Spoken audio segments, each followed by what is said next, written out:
Right, let's dive into a really fundamental concept for your IGCSE Business Studies exam, wants. Over the next few minutes, we're not just going to define it, we'll show you how it works in the real world and, most importantly, how to secure every single one of those marks.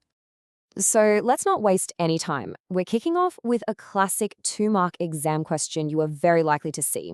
Define wants. Ben, talk us through it. How do we nail this for full marks? Right, Alex. For a perfect answer, you have to know the precise IGCSE syllabus definition, and here it is.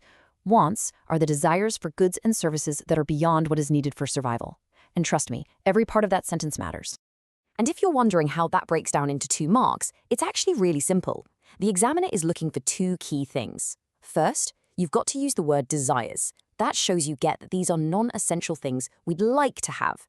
And second, you must use the phrase beyond survival, because that creates the crucial contrast with needs.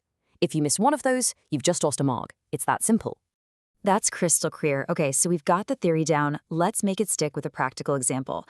We're going to use the airline industry to really bring this idea of wants to life. Exactly. Just picture this. You're flying with an airline like British Airways. Now, your need is pretty basic, right?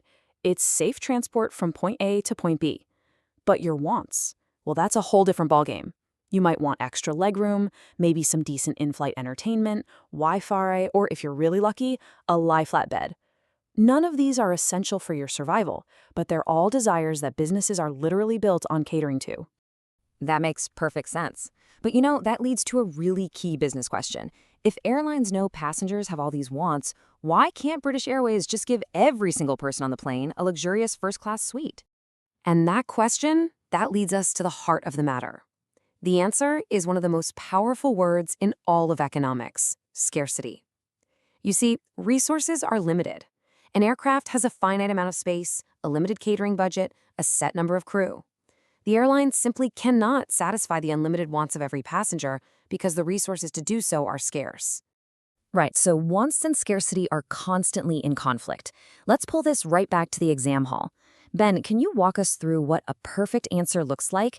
And maybe just as importantly, what are the common mistakes that cost students marks? Of course. Think of this table as your guide.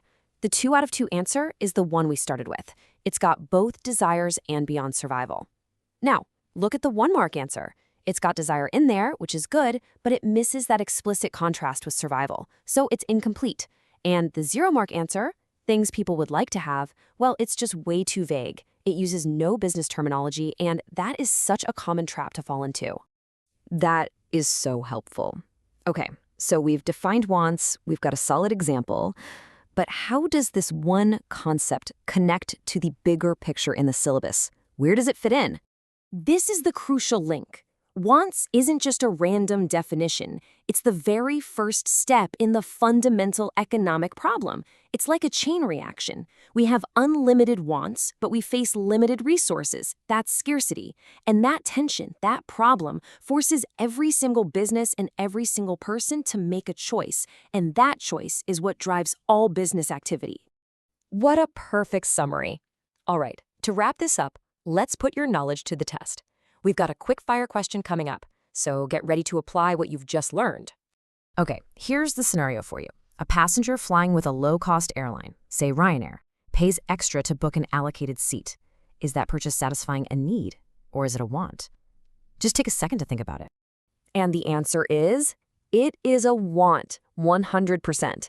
The need is just the transport from one airport to another. The basic ticket covers that. Paying extra to choose your seat is a desire that goes beyond what is essential for that journey. And honestly, understanding that difference isn't just key for your exam, it's the entire business model that airlines like Ryanair are built on.